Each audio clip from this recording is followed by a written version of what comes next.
এই যে বইটির কথা বলবো, বইটার নাম হচ্ছে যবে গভীর যামিনী। যারা গল্প সংকলন পছন্দ করেন তাদের জন্য এই বইটি খুব প্রিয় হলেও হতে পারে।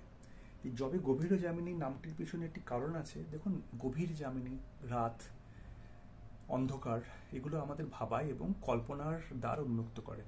এই যবে গভীর যামিনীতে যে গল্পগুলো আছে বা লেখাগুলো আছে, সেগুলো অলৌকিক নিয়ে, অলৌকিক বা ভৌতিক বা চেতনার একটি অন্য স্তরে পৌঁছে যে ধরনের অনুভূতি হয় সেগুলো নেই। সবচেয়ে ভৌতিক গল্প, তা ভৌতিক লেখা বা অলৌকিক লেখা তাও নয়।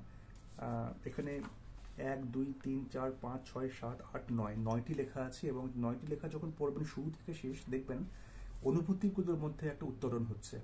প্রথম লেখাটা তো খুবই ভৌতিক, তারপর লেখাটার মধ্যে ভৌতিক হলেও তার মধ্যে খুব আবছাভাবে অন্য কিছু ছাপ এসছে। এভাবে করতে করতে যখন আপনি শেষ লেখাতে যাবেন অব্যক্ত, তখন দেখবেন যে ব্যাপারটা ভৌতিক দিয়ে শুরু হয়েছিল প্রথম লেখায়, আস্তে আস্তে কিভাবে একটা বিবর্তনের মাধ্যমে চেতনার স্তরটা কিভাবে উন্নীত হয়েছে। তো এখানে একটি গল্প আছে বাস্তুদোষ। সেই বাস্তুদোষে দেখাচ্ছে যে একজন ছেলে, যে মেডিকেল রিপ্রেজেন্টেটিভ, সে একটি ফ্ল্যাটে এসে থাকতে শুরু করে তার কাজের জন্য এবং সেই ফ্ল্যাটে তার কি বিচিত্র অভিজ্ঞতা হয়। সুনীল জেঠুর বাড়ি একটি গল্প আছে। সেই গল্পে এটি আমার নিজের জীবনের ঘটনা। তখন আমি ছোট এবং তখন বাধ্য হয়ে একজনের বাড়িতে নিমন্ত্রণ রক্ষা করতে যেতে হয় এবং সেখানে গিয়ে আমার ভালো লাগেনি মোটেও। কি কি অভিজ্ঞতা হয়েছিল, একটুখানি ভয়েরই।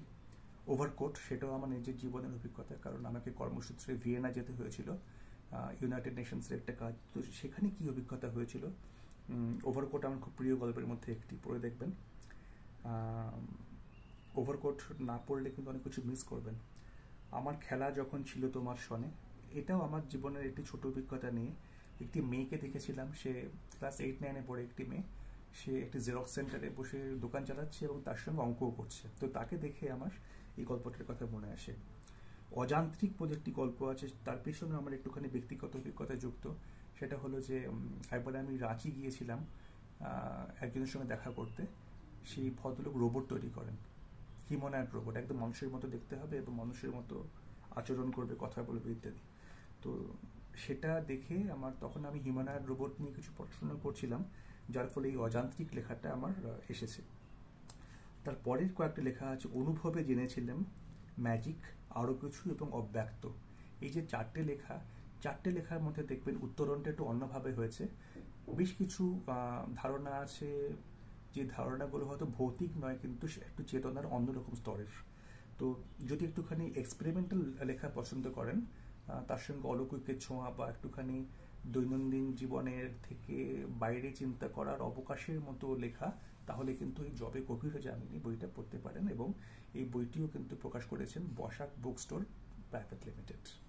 সংগ্রহ করবেন এবং আমাদের বলবেন যে কেমন লাগলো।